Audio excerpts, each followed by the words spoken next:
Hello everyone, मैं नीलम ma'am आप सभी का स्वागत करती हूं अपने इस यूट्यूब चैनल मेघलाल सर में। तो बच्चों जल्दी जल्दी जुड़ जाइए। आज का video specially JAC board class 7th के लिए। तो बच्चों आप सबको जिस चीज़ का बेसब्री से इंतजार था वो अब खत्म हो चुका है। आप लोग का मासिक मूल्यांकन मंथली असेसमेंट बच्चों आ चुका है।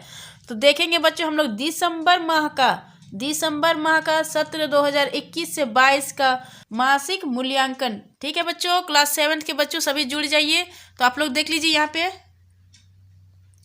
जो आप लोगों का पूर्णांक होगा बच्चों वो 60 नंबर का होगा। 60 नंबर का विषय आप लोग देख लीजिए हिंदी, इंग्लिश, गणित, विज्ञान, सामाजिक विज्ञान और संस्कृत, ये सारे होंगे बच्चों वीडियो स्टार्ट करने से पहले जिन लोगों ने अभी तक हमारे चैनल को सब्सक्राइब नहीं किया है वो जल्दी से जल्दी बच्चों नीचे सब्सक्राइब बटन को प्रेस कर दीजिए। साथ ही साथ बच्चों बेल आइकन को भी प्रेस कर दीजिए ताकि आने वाला हर वीडियो सबसे पहले आप तक पहुंचे। चलिए बच्चों हम लोग वीडियो को स्टार्ट करते हैं। तो यहाँ देख लीजिए फर्स्ट में आप लोगों को एक पैसेज गिवन है और पहला सब्जेक्ट है बच्चों हिंदी। ठीक है, हिंदी में फर्स्ट में आप लोगों को एक गद्यांश दिया हुआ है। नीचे दिए गए गद्यांश को ध्यानपूर्वक पढ़िए और दिए गए प्रश्न संख्या 1 और 2 के उत्तर दीजिए। ठीक है बच्चों, तो बच्चों ये पूरा पैसेज आप लोग पढ़ लीजिएगा। डायरेक्ट हम लोग क्वेश्चन नंबर 1 देखते हैं।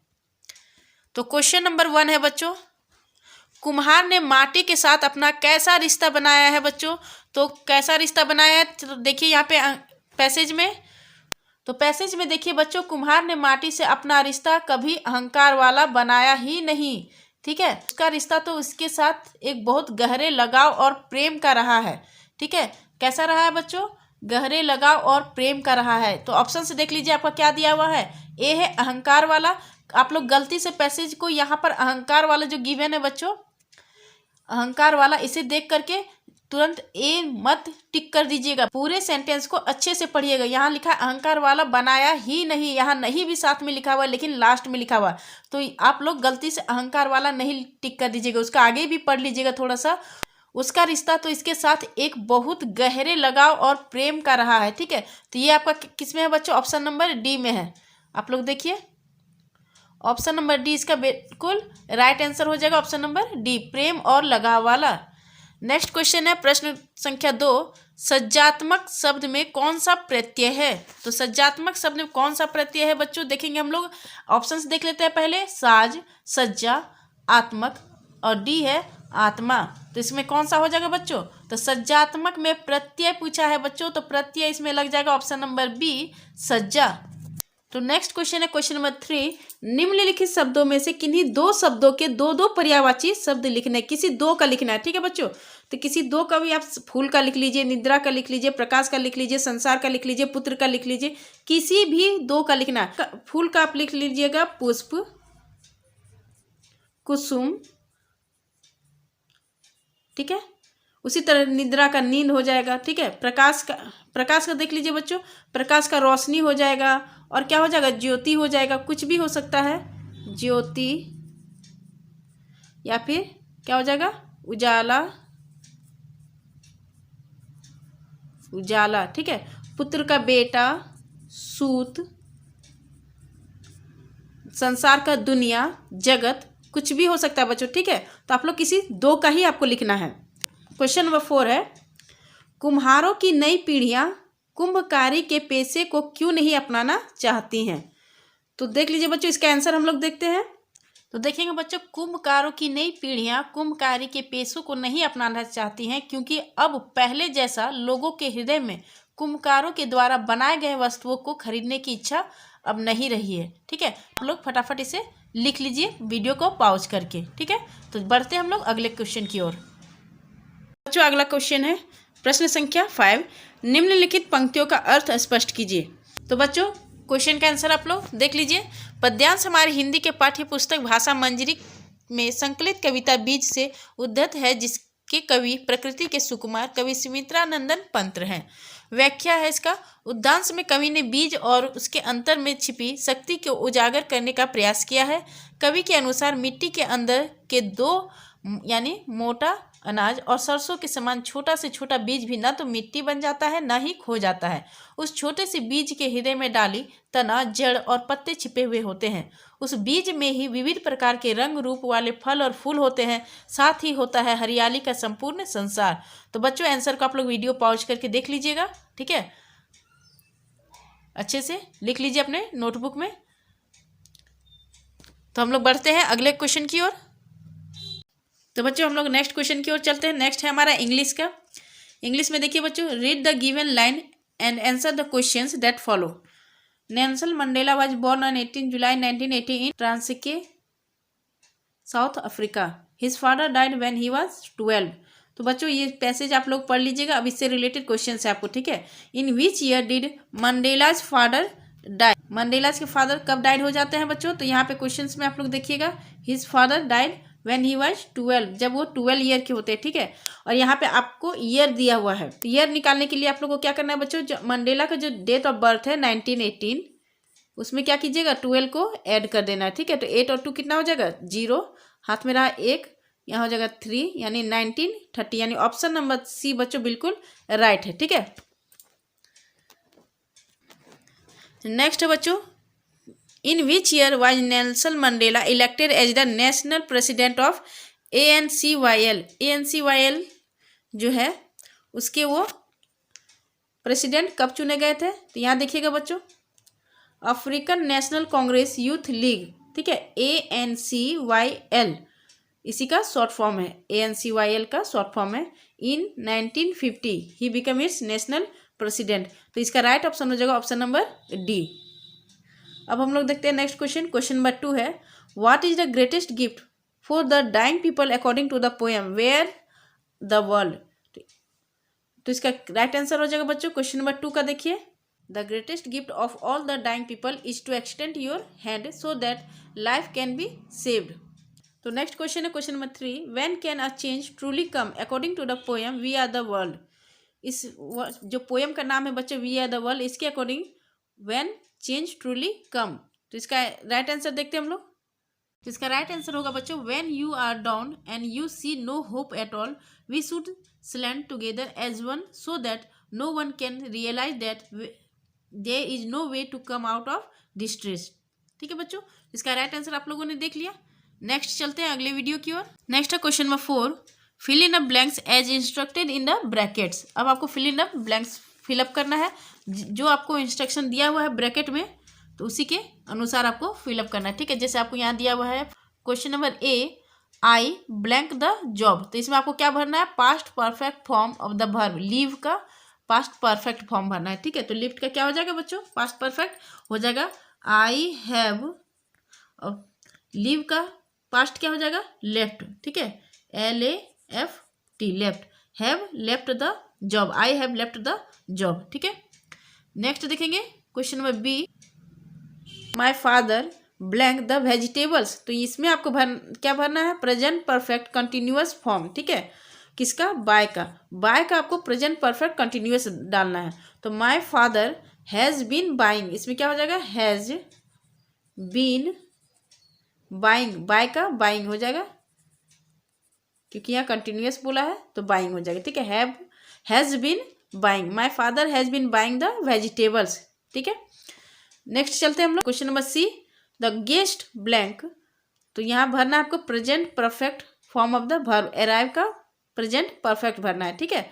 तो क्या हो जाएगा, द गेस्ट हैव अराइव्ड, ठीक है, have HAVE have arrived, ARRIVED arrived, ठीक है। Question number D, speech blank by our chief guest. इसको आपको किस फॉर्म में भरना है, डिलीवर का आपको प्रेजेंट परफेक्ट फॉर्म में भरना है, ठीक है, प्रेजेंट परफेक्ट फॉर्म। तो प्रेजेंट परफेक्ट क्या हो जाएगा डिलीवर का, तो हो जाएगा delivered, DELIVERED delivered, speech delivered by our chief guest, ठीक है बच्चों। हम लोग बढ़ते हैं नेक्स्ट क्वेश्चन की ओर। नेक्स्ट है हमारा गणित। तो गणित में देखेंगे बच्चों, प्रश्न 1 में दिए गए आकृति में M और N समांतर रेखा है तथा L तिर्यक छेदी रेखा है, इस आकृति के आधार पर कौन विकल्प सही है। तो यहाँ पर देख लीजिए बच्चों, आपको M और N आपका 2 दिया हुआ है समांतर रेखा, ठीक है, दोनों समांतर रेखा, और L जो है वो तिर्यक छेदी, ये दोनों को काट रहा है, ठीक है। तो इसमें से कौन सा ऑप्शन है जो बिल्कुल सही है। तो देखिए एंगल 1 बराबर एंगल 6, तो एंगल 1 कौन सा है आप लोग देखिएगा, एंगल 1 ये वाला है, एंगल 1 बराबर एंगल 6 ये होगा बच्चों? बिल्कुल गलत है, ये नहीं होगा, क्योंकि एंगल 1 देख लीजिए कितना छोटा है। एंगल 1 जो है वो एंगल 3 के बराबर होगा, ठीक है, और एंगल 5 जो है वो एंगल 7 के बराबर ही होगा। तो एंगल 1 एंगल 6 के बराबर नहीं होगा। एंगल 6 और एंगल 2 ये दोनों बराबर होंगे आपस में, ठीक है। तो 1 और 6 बराबर बोला है, यानी ये ऑप्शन क्या है? बिल्कुल गलत है। नेक्स्ट ऑप्शन देखते हैं हम लोग। नेक्स्ट दिया हुआ है बी में एंगल 3 और बराबर एंगल 8। तो एंगल 3 बराबर एंगल 8, आप लोग देखिए यहाँ पर एंगल 3 ये वाला है और एंगल कौन सा 8 कौन सा है? ये वाला है। ये दोनों आपको बराबर लग रहे हैं? बिल्कुल नहीं। एंगल 8 किसके बराबर होगा? एंगल 6 के बराबर होगा। और एंगल 6 किसका बराबर होगा? एंगल 2 और 4 है, ठीक है। ये जो चारों है बच्चों ये आपस में बराबर होंगे, लेकिन यहाँ क्या बोला है ऑप्शन नंबर बी में? एंगल 3, प्रश्न बोला है एंगल 3 और एंगल 8 जो कभी बराबर नहीं हो सकते। तो ऑप्शन नंबर बी भी गलत है, ठीक है। ऑप्शन नंबर सी में देखिए बच्चों एंगल 7 बराबर एंगल 1। तो यहाँ पर देखेंगे एंगल 7 बराबर एंगल 1 को, तो देखिए एंगल 7 जो है बच्चों वो एंगल 5 के बराबर होगा। एंगल 5 किसके बराबर होगा? एंगल 3 के बराबर होगा। और एंगल 3 किसके बराबर है? एंगल 1 के बराबर होगा, ठीक है। ये जो चारों एंगल 1 बराबर एंगल 3 होगा, बराबर एंगल 5 होगा, बराबर एंगल 7 होगा। तो आपका क्वेश्चन में क्या दिया हुआ है कि एंगल 1 बराबर एंगल 7, तो बिल्कुल सही है बच्चों, ठीक है। तो इसका क्या हो जाएगा? राइट ऑप्शन नंबर सी इसका बिल्कुल सही है। नेक्स्ट है आपका क्वेश्चन नंबर 2, रेखाएं एम और एन। ये जो एम और एन रेखाएं यहाँ पे देखिए फिगर में ध्यान दीजिएगा, तथा रेखाएं पी और क्यू आपस में समांतर है, ठीक है। आपस में क्या है? समांतर है। तब कोण एक्स का मान क्या होगा? एक्स का मान आपको यहाँ पे पूछा है बच्चों, ठीक है। देखिए ये दोनों आपस में बराबर है, ये भी आपस में क्या है? बराबर है। तो एक्स का आपको मान बताना है बच्चों। तो एक्स का मान बताने के लिए क्या करना है हमें? तो चलिए देखते हैं, हम लोग इसको सॉल्व करते हैं। तो क्वेश्चन में ध्यान देना है बच्चों, एम और एन समांतर है और पी और क्यू भी समांतर है, ठीक है। तो जितना ये एंगल होगा बच्चों उतना ये भी होगा, ठीक है। और जितना ये होगा बच्चों उतना ये भी होगा। आप लोगों को पता है जितना इसका कोण है उतना ही कोण इसका भी होगा। तो हम लोग क्या करेंगे बच्चों कि ये और ये बराबर है, ये और ये बराबर है, ठीक है। तो एंगल एक्स को निकालने के लिए क्या करेंगे बच्चों? 180 डिग्री में 85 डिग्री को माइनस कर देंगे, क्योंकि दो कोण जो होते हैं किसी भी एक रेखा के दोनों कोण को अगर हम लोग जोड़ते हैं बच्चों तो कितना आता है? 180 आता है। अगर एक एक्स है और एक 85 है तो एक्स को निकालने के लिए क्या करेंगे? 180 में 85 को माइनस कर देंगे, ठीक है। तो 180 में 85 को माइनस करेंगे तो कितना आएगा हमारा? 95 आएगा, ठीक है, डिग्री। यानी ऑप्शन नंबर बी जो है इसका बच्चों बिल्कुल सही है। तो अगला क्वेश्चन देखिएगा बच्चों, प्रश्न संख्या 3, त्रिभुज ABC में AB तथा BC तथा एंगल B बराबर 100 डिग्री है। कोण एंगल C का मान ज्ञात कीजिए।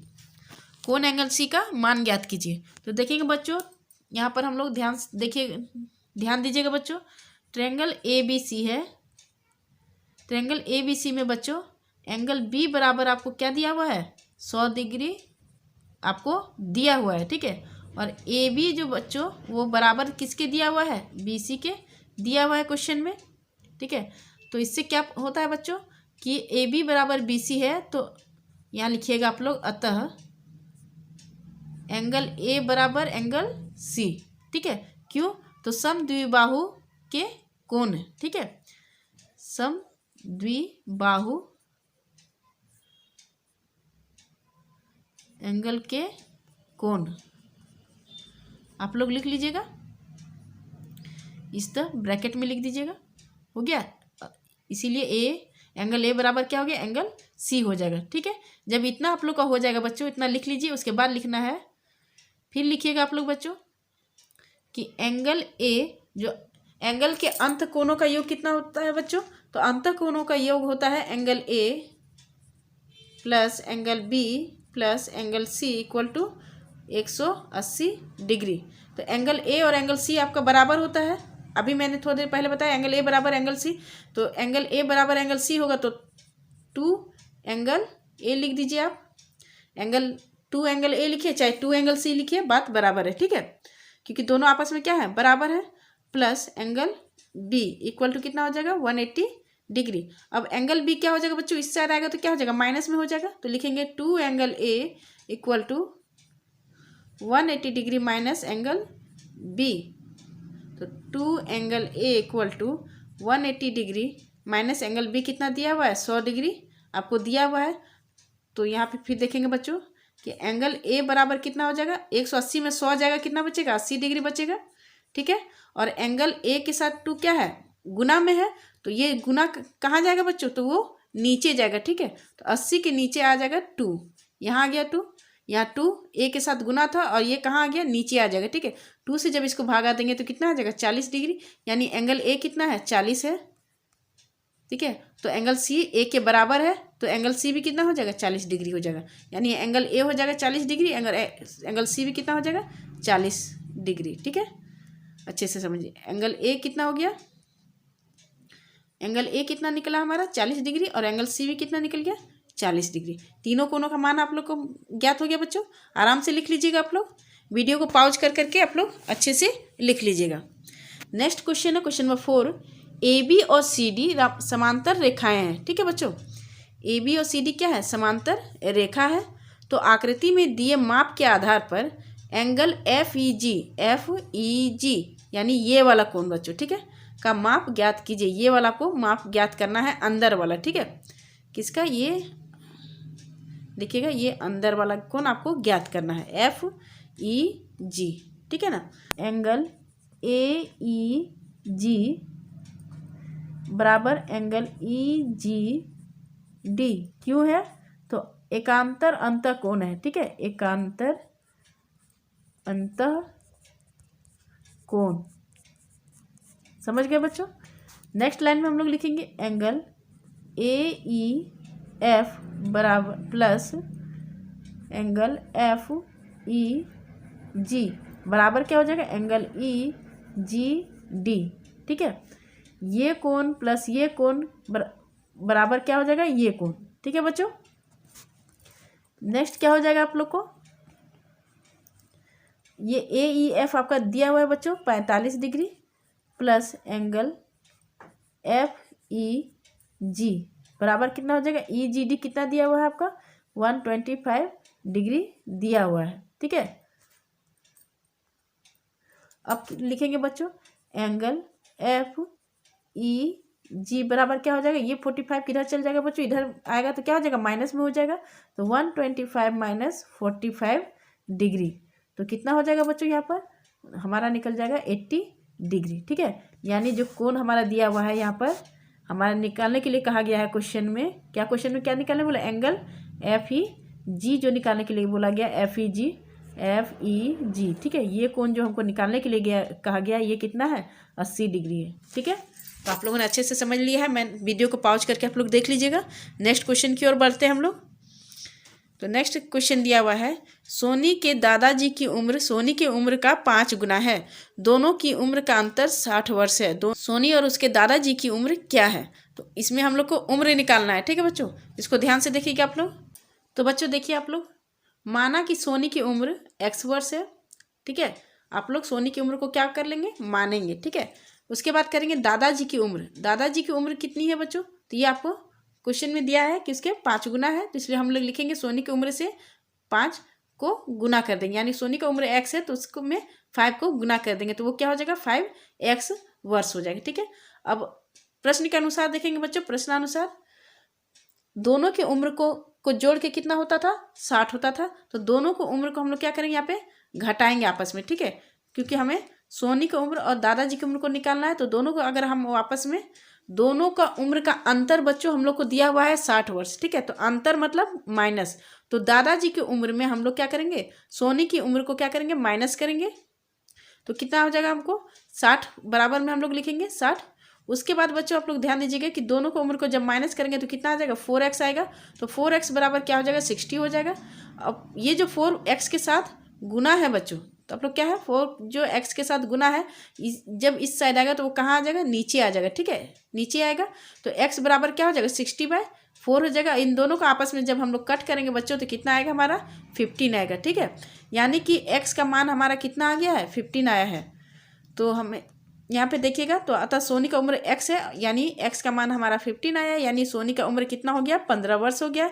और दादाजी की उम्र जो है बच्चों वो 5x था, यानी सोनी का उम्र में 5 गुना कर दिए थे हमने।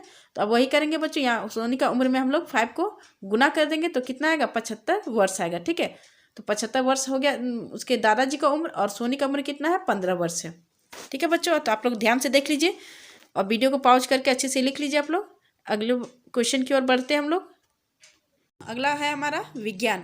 ठीक है, ध्यान दीजिएगा। विज्ञान में प्रश्न 1 है, प्रकाश संश्लेषण की प्रक्रिया में किस रंग के वर्णक के द्वारा सौर ऊर्जा को संग्रहित किया जाता है। ऑप्शन ए है लाल, बी है हरा, सी है पीला और डी है नीला। तो इसका सही उत्तर हो जाएगा बच्चों ऑप्शन नंबर बी, हरा। ठीक है,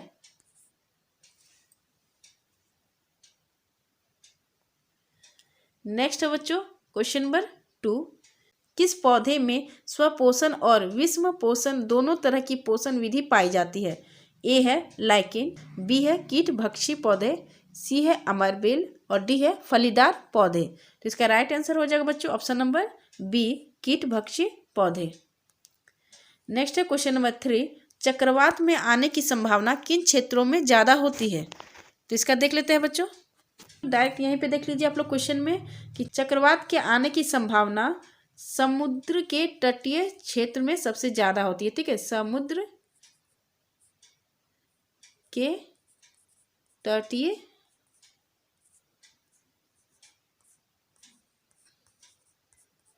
क्षेत्रों में ज्यादा होती है। ठीक है, या फिर अधिक होती है, कुछ भी आप लोग लिख सकते हैं बच्चों। चक्रवात के आने की संभावना समुद्र के तटीय क्षेत्रों में ज़्यादा होती है। ठीक है, नेक्स्ट क्वेश्चन में देखिए, क्वेश्चन नंबर 4 में पौधों के रंग बिरंगी पत्तियों में भी प्रकाश संश्लेषण की क्रिया कैसे होती है। तो इसको भी देखते हैं बच्चों हम लोग। तो देखेंगे बच्चों इसका आंसर, हरी पत्तियों के अतिरिक्त अन्य वर्ण यानी रंग, वर्ण का मतलब यहाँ हो गया रंग, की पत्तियों में भी क्लोरोफिल होता है, परंतु इन पत्तियों में उपस्थित लाल भूरे अथवा अन्य वर्णक क्लोरोफिल के हरे रंग को ढक लेते हैं। इन पत्तियों में भी प्रकाश संश्लेषण होता है। ठीक है, इसका सही उत्तर होगा बच्चों, आप लोग फटाफट लिख लीजिए कॉपी में और बढ़िए अगले क्वेश्चन की ओर। अगले क्वेश्चन को देखते हैं बच्चों, प्रश्न संख्या 5 में समझाएं कि कपड़े के बैनरों और धातु की चादर से बने विज्ञान पट्टों में छिद्र क्यों किए जाते हैं, अथवा आप पत्ती में स्टार्च मंड की उपस्थिति का परीक्षण कैसे करेंगे। ठीक है, अथवा में दिया हुआ है दोनों क्वेश्चन बच्चों, आप किसी एक ही क्वेश्चन का उत्तर दीजिएगा। ठीक है, तो बढ़ते हैं इसके उत्तर की ओर।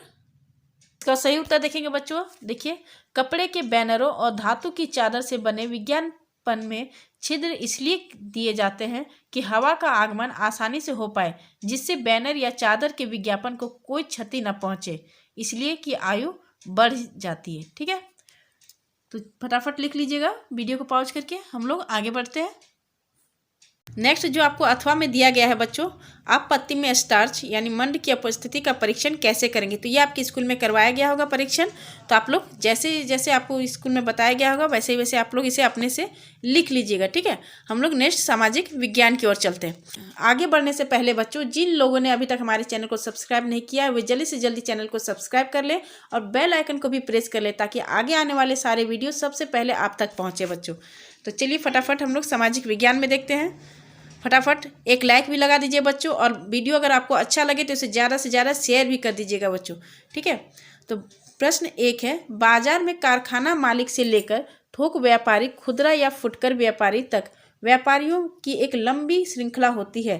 थोक व्यापारी कहाँ से बड़ी मात्रा में सामान खरीदते हैं।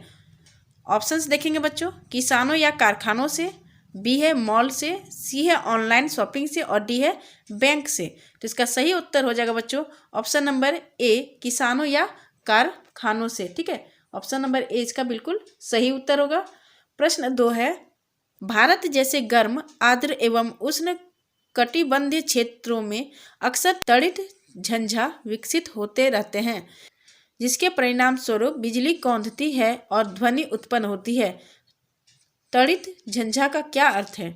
ऑप्शन ए है गर्जन के साथ हल्की वर्षा, बी है गर्जन के साथ भारी वर्षा, सी है भारी वर्षा नहीं होना, डी है सिर्फ गर्जन होना।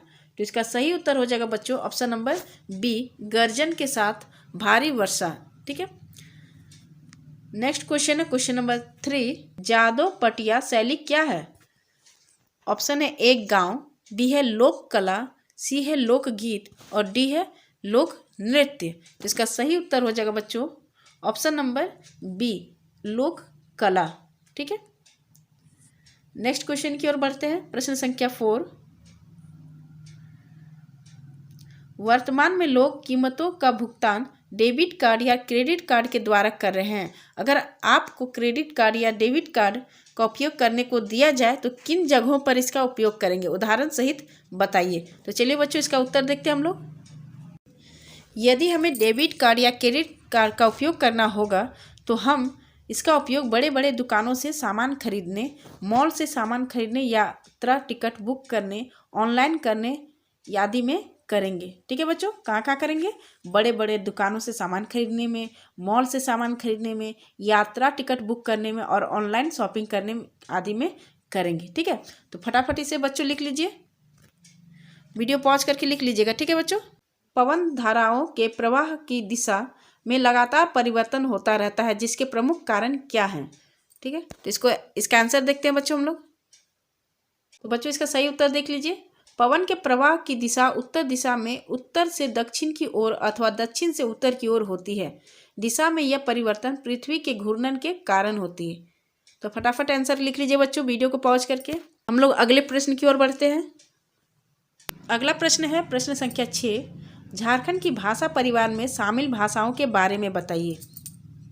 तो इसका उत्तर देखते हैं बच्चों हम लोग। तो इसका सही उत्तर देखिएगा बच्चों, भाषा के आधार पर झारखंड की भाषाओं एवं बोलियों के 3 वर्षों में बांटा जा सकता है। पहला है मुंडारी भाषा, ऑस्ट्रो एशियाटिक परिवार, दूसरा है द्रविडियन भाषा परिवार और तीसरा है इंडो आर्यन भाषा परिवार। ठीक है, इस भाषा परिवार में संताली, मुंडारी, हो, खड़िया, असुरी आदि भाषाएं शामिल है। नेक्स्ट पॉइंट लिखिएगा, इस भाषा परिवार में मुख्यतः उरांव, मालतो, पहाड़िया आदि शामिल हैं। नेक्स्ट पॉइंट लिखिएगा बच्चों, हिंदी, खोटा, नागपुरी, कुड़माली आदि इस भाषा परिवार में आती है। इसे सदानी भाषा भी कहते हैं। ठीक है, आप लोगों ने आंसर देख लिया बच्चों, एक बार फिर से अच्छे से आंसर को वीडियो पॉज करके लिख लीजिएगा। नेक्स्ट है बच्चों हमारा संस्कृत। अधोलिखितम गद्यांशम पठित्वा तदाधारितान प्रश्नान उत्तरत। तो इसका प्रश्न देखेंगे बच्चों, क्वेश्चन नंबर 1 है, एक पैसेज आपको दिया हुआ है संस्कृत में, इसे पढ़ लीजिएगा। उसके बाद हम लोग क्वेश्चन को देखेंगे। छात्रा किमर्थम विद्यालयम गच्छन्ति। क्वेश्चन नंबर 1 में कह रहा है कि छात्रा विद्यालय क्यों जाती है, तो वो क्यों जाती है? पठनाय, छात्रा पठनाय विद्यालयम गच्छन्ति, तो पढ़ने के लिए जाती है। ऑप्शन यहाँ पे पहला वाला ऑप्शन ही सही है बच्चों, पठनाय। ठीक है, नेक्स्ट क्वेश्चन है प्रश्न संख्या 2, शिक्षाया अत्र का विभक्ति। शिक्षाया में कौन सा विभक्ति है बच्चों? प्रथमा, द्वितीया, चतुर्थी, पंचमी, तृतीया, सप्तमी, ये चारों में से कौन सा हो जाएगा बच्चों? तो इसका राइट आंसर हो जाएगा ऑप्शन नंबर ए, चतुर्थी। अब आपको नेक्स्ट है पूर्ण वाक्यन उत्तरत। अब आपको पूरे वाक्य में उत्तर देना है। ठीक है, तो छात्रा कुत्र गच्छन्ति, छात्रा कहाँ जाती है? तो यहाँ पे देखिएगा बच्चों, फर्स्ट लाइन में ही दिया हुआ है आपको कि छात्रा पठनाय विद्यालयम गच्छन्ति, तो यही उत्तर आपको यहाँ पर लिख देना है। ठीक है, कि छात्रा पठनाय विद्यालय गच्छन्ति लिख देंगे आप लोग। नेक्स्ट है आपका गच्छति इति क्रियापदस्य किम कृत्य पदम। इस गच्छति इति क्रियापदस्य, उसके बाद लिखेंगे रमेशः अस्ति। ठीक है, लिख लेंगे बच्चों आप लोग। क्वेश्चन नंबर 4 का राइट आंसर लिखेंगे बच्चों आप लोग कि गच्छति इति क्रियापदस्य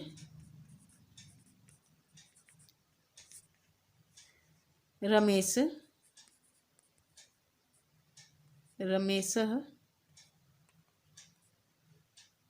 अस्ति। ठीक है, फटाफट लिख लीजिए बच्चों। तो ये बच्चों हमारा लास्ट क्वेश्चन था और इसका हमने उत्तर आप लोग को बता दिया है। नेक्स्ट वीडियोज को हर महीने जो असेसमेंट आप लोग के आते हैं बच्चों, आपको हमारे इसी चैनल पर सारे असेसमेंट आपको इसी तरह से सॉल्व मिलेंगे। तो बच्चों देर न करें और जल्द से जल्दी चैनल को सब्सक्राइब कर ले, ताकि आगे आने वाले सारे वीडियोज बच्चों, सारे एग्जाम्स के क्वेश्चन पेपर हमारे चैनल में आपको बहुत ही आसानी से मिल जाएगा बच्चों। तो बने रहिए बच्चों हमारे चैनल पर, और चैनल को जल्दी से जल्दी सब्सक्राइब भी कर ले और बेल आइकन को भी प्रेस कर ले। तो मिलते हैं अगले वीडियो में बच्चों नए प्रश्न के साथ। तब तक के लिए धन्यवाद।